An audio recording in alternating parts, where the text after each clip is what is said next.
Drama serial बेबा जी की बहू के आने वाली इसमें आप देखेंगे कि जब जमाल को पता चलता है कि अंबर ही उसके अकाउंट से पैसे यूज कर रही है तो वो जाके अजरा से कहता है कि अजरा तुम कहाँ छुपी बैठी हो, बाहर निकलो। तो ये सुनते साथ ही अजरा कहती है कि क्या हो गया है जमाल, अब इतना ज्यादा शोर क्यों मचा रहे हो। ये सुनते साथ ही जमाल कहता है कि हाँ, तुम्हें पुप्पो में कीड़े निकालने से फुर्सत हो तो तुम्हें पता चले ना कि तुम्हारी औलाद क्या करती फिर रही है। ये सुनते साथ ही अजरा कहती है कि कुछ बताएंगे भी या फिर मुझ पे इसी तरह ही बरसते रहेंगे, ज्यादा नहीं सुनने की अजरा अब आपकी। सुनते साथ ही जमाल कहता है कि अब तुम्हें पता भी है अंबर ने कैसे तरीके अपना लिए हैं पैसे चोरी करने के। तो सुनते साथ ही अजरा कहती है कि मुझे क्या पता होगा, मैं तो आपके पुप्पो पर छोड़ के गई थी, जरा पूछे उनसे जाके, उनकी वजह से ही ये सब कुछ हुआ है, पहले तो ऐसा कुछ नहीं हुआ था। या जरा ये भी सोच लें। दूसरे सीन में आप देखेंगे कि उधर जब पुप्पो फरहद से कहती हैं कि फरहद देखो, मैं सोच रही थी कि तुम तो तफरीह पे जा रही हो, पीछे से ऐसे ही तो हमारा सारा का सारा सामान खुला रहेगा, तो जो कीमती जेवरात और चीजें हैं ना वो मेरे पास रखवा दो। तो सुनते साथ ही फरहद कहती है कि नहीं नहीं पुप्पो, ऐसी कोई भी जरूरत नहीं है,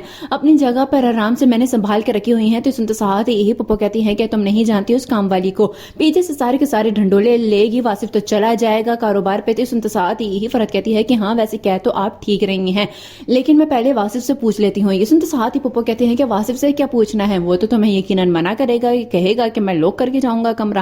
लास्ट सीन में आप देखेंगे कि उधर जब वलीद वासिफ से कहता है कि यही सब कुछ चलता रहा ना तो मुझे लग रहा है कि मुझे अलग घर में ही समन को लेके जाना होगा। तो सुनते साथ ही वासिफ कहता है कि तुम्हारा दिमाग खराब हो गया है वलीद, कैसी बातें कर रहे हो, और तुम्हें पता है कि जब शर्त लगी थी उन लोगों ने कि अलग घर में ही जाएगी समन, तो सब इस चीज के खिलाफ थे, अभी तो तुम्हारा रिश्ता बचा है। ये सुनते साथ ही वलीद कहता है कि हाँ रिश्ता बचाने के लिए ही कह रहा हूँ, क्योंकि जब तक पुप्पो इस घर में है ना वह वेला ही मस्सा रहेगा। ये सुनते साथ ही वासिफ कहता है कि अब तुम भी अजरा भाभी की बातों में आ गए हो। तो सुनते साथ ही वलीद कहता है कि उनकी बातों में नहीं आया हूँ, बल्कि शहनाज बाजी भी यही कह रही हैं कि पुप्पो जो भी कुछ कर रही हैं घर में गलत हो रहा है।